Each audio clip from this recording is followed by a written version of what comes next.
Bienvenidos a Doctor Med, con ustedes su patrocinador, mi persona, Dr. Luis Carlos Eduardo Solís.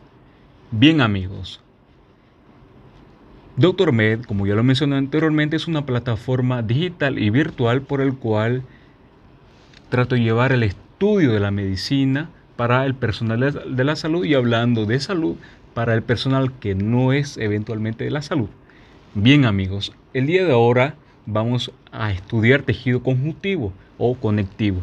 Anteriormente hemos estudiado sobre introducción a los tejidos, el principal tejido, el tejido epitelial, y ahora el que le viene, el tejido conjuntivo, un tejido muy importante, uno de los más importantes de los 4 principales tejidos. Bien, tejido conjuntivo. Para estudiar, obviamente, siempre lo hacemos desde la etimología. La etimología.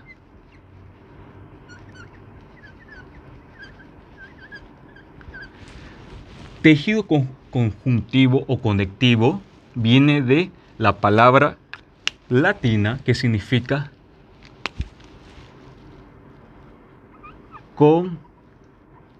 conectare.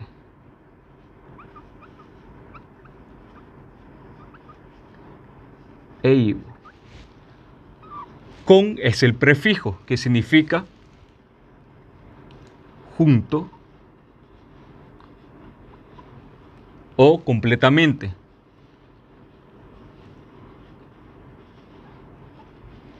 Nectare, que significa enlazar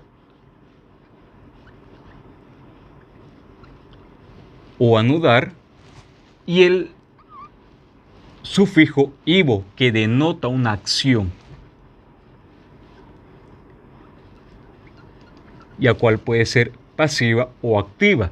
El prefijo con, nectare, ivo, nos hace entender desde la etimología que es un tejido que junto enlaza a los demás tejidos. En concepto, ahora bien, vamos a estudiar, eso nos lleva a su concepto.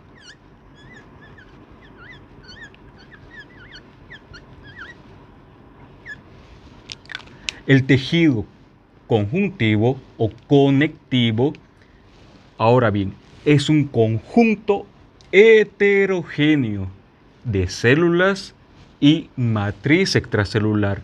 Llamamos como matriz extracelular a una red estructural extrínseca a las células, los cuales derivan de un mismo origen embrionario, el mesodermo, se encuentran ubicados en todo el organismo, entre la membrana basal del epitelio, el tema anteriormente estudiado, y la membrana elástica externa de futuro capítulo a estudiar del tejido muscular. Bien, su función es la sustentación sustentación de los demás tejidos y la organización sistémica del organismo.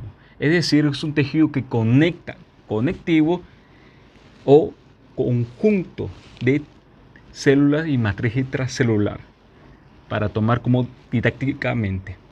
Bien, ahora vamos a hablar sobre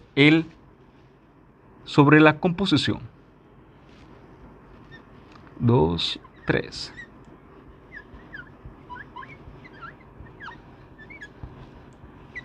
Bien, este tejido conjuntivo está compuesto por, como ya lo mencioné anteriormente, el componente celular y el componente de la matriz extracelular. Bien, primero vamos a estudiar más profundamente la matriz extracelular y luego el componente celular. Bien, la matriz extracelular es una red compleja e extrínseca de una sustancia que se encuentra por afuera de la célula. Bien, esta matriz extracelular contiene en su interior otras estructuras, como por ejemplo está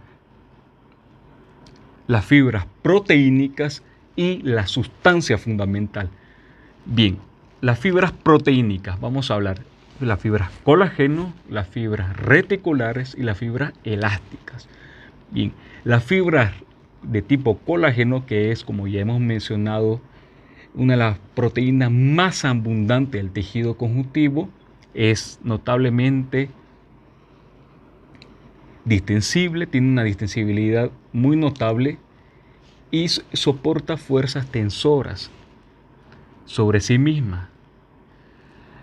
Esta fibra de colágeno vista a microscopio óptico tiene una forma filamentosa y ondulada que cuando se la observa más de cerca se la observa con sus microfilamentos que tiene alrededor de 50 nanómetros más o menos. Ahora bien, en los tejidos donde requiere mayor tensión, estas miofibrillas son obviamente mucho más grandes, de 300 nanómetros. Luego vienen las fibras reticulares, recibe el nombre así porque tiene la distribución en forma de redes o mallas. Están compuestos por el colágeno tipo 3 y se encuentran ubicadas a nivel de la base de los epitelios, a nivel del tejido conjuntivo laxo, a nivel de los vasos sanguíneos, adipocitos, que cumple la función de sustentación mecánica. Bien, todas estas obviamente son producidas por los fibroblastos.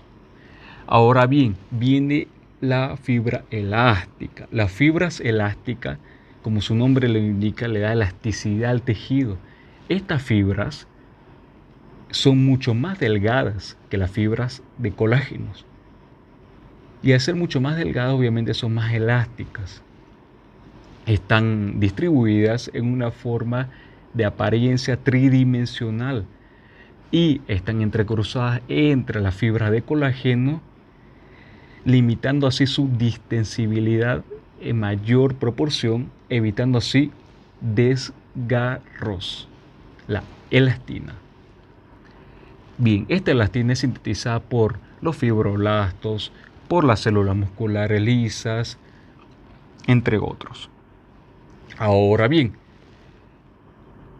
vamos a hablar sobre la sustancia fundamental, otra sustancia que se encuentra dentro de lo que se cataloga como matriz extracelular. La sustancia fundamental es el componente amorfo, que tiene una apariencia viscosa a gelatinosa. Esta sustancia fundamental tiene la función de la absorción de oxígeno y nutrientes por los vasos que la discurren entre medio de ella y la eliminación de dióxido de carbono y desechos metabólicos por estos mismos. Dentro de ella se encuentran otro tipo de moléculas, como por ejemplo los de tipo hidrocarbonatadas, que son muy poca cantidad, por ejemplo, pero muy importante, por ejemplo como los glucosa aminoglicano, el cual es un polisacárido que tiene una carga altamente negativa, es decir, que atrae, por ejemplo, lo que tiene la carga eléctrica positiva, entre ellos el líquido más abundante del cuerpo, el agua, dando así una apariencia viscosa a la sustancia fundamental, ya que también, como ya lo mencioné, es la más abundante de la sustancia fundamental, el glucosaminoglicano. Otra molécula son los proteoglucanos. Estos proteoglucanos se unen junto con la glucosaminoglicano, por eso se le llama así proteoglicanos. Otros son los glucoproteínas. Las glucoproteínas son aquellas que le dan la sustentación a nivel del epitelio y el tejido conjuntivo. Por ejemplo, encontramos la fibronectina, la elastina, entre otras. Bien, ahora vamos a hablar sobre después voy a hablar sobre el componente celular. Ahora vamos a hablar sobre la clasificación.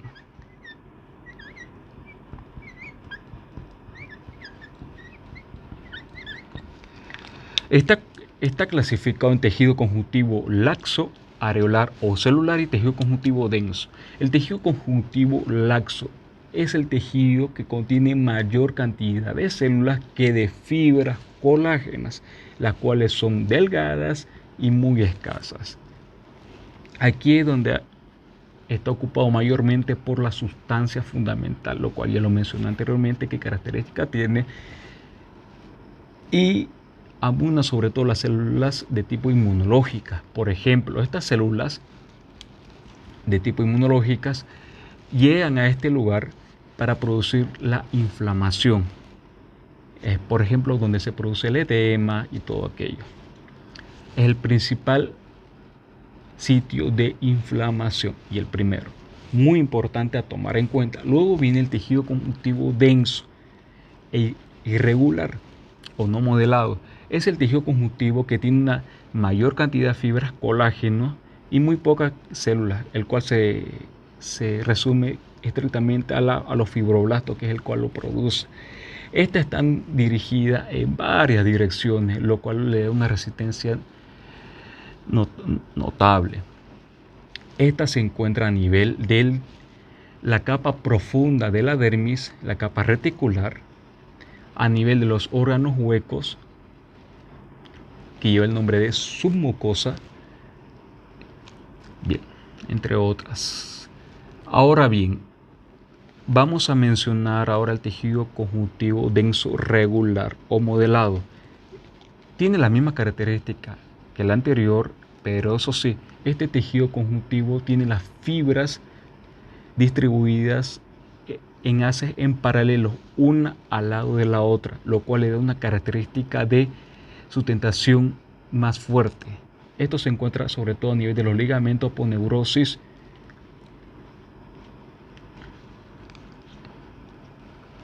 Bien, entre otros. Bien, eso podemos ver la clasificación. Ahora vamos a ver la parte celular. La parte celular está compuesta por las células locales y las transitorias. Las células locales son, por ejemplo, los fibroblastos, los macrófagos, los mastocitos, las células madres. Y las células que son transitorias son las células inmunológicas, como son los granulocitos, neutrófilos, eosinófilos, basófilos, los plasmocitos, linfocitos. Bien, amigos, espero que hayan comprendido todo aquello. Esto fue un resumen de tejido conjuntivo muy importante. Para la próxima vamos a seguir con tejido muscular y tejido nervioso, los 4 principales tejidos para la histofisiopatología. Espero que sea de su agrado. No se olviden seguirme en las redes sociales.